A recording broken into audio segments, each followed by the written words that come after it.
So let's go grammar again. As in, I've noticed this error quite a lot of times now, the parallelism error in writing evaluations. So I'm presenting to you that only.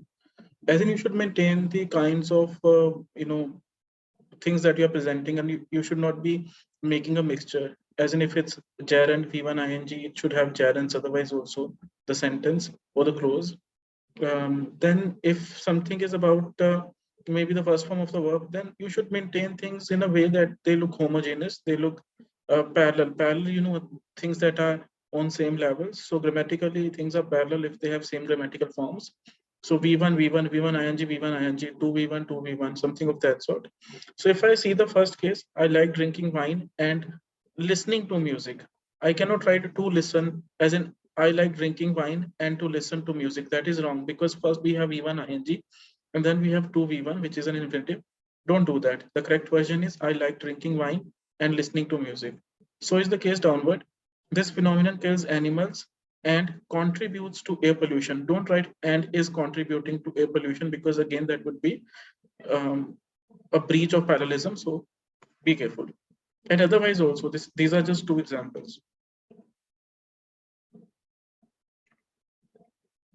Then I've seen, wrong usage of agree in various contexts. So I've tried to present as many as I know. There's one more, but I thought it would be too much. So whenever you accept an offer, you agree to do something. Whenever you have an opinion that is, the same as someone else's, like when your essay agrees with the statement, so then you should write with, you agree with someone or something. But when you have when you have a shared opinion with someone, as in suppose you and your friend, have decided on the movie you want to watch today. So you would say, I agree with him on this movie.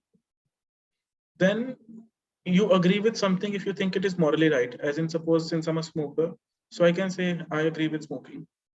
Then if when you have actually packed a deal with someone, there is more than one person here, then suppose in this case students, so students agree the deal, that's all. Then for your opinion you can write the that version also, I agree that Kanika is very hot.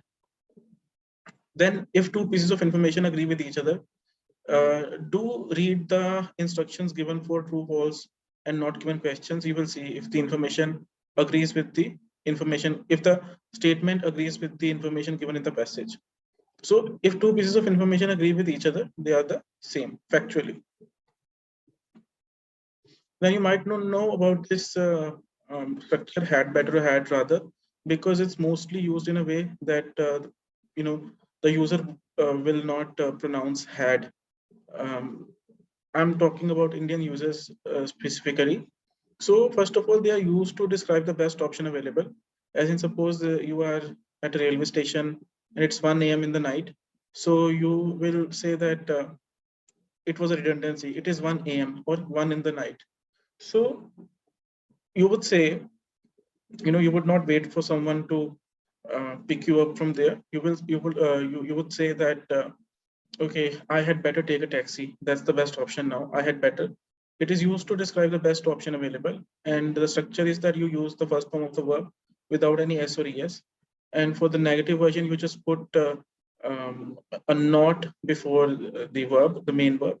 So I had rather not take a taxi. Had better, had rather equal, as in there's no difference between them.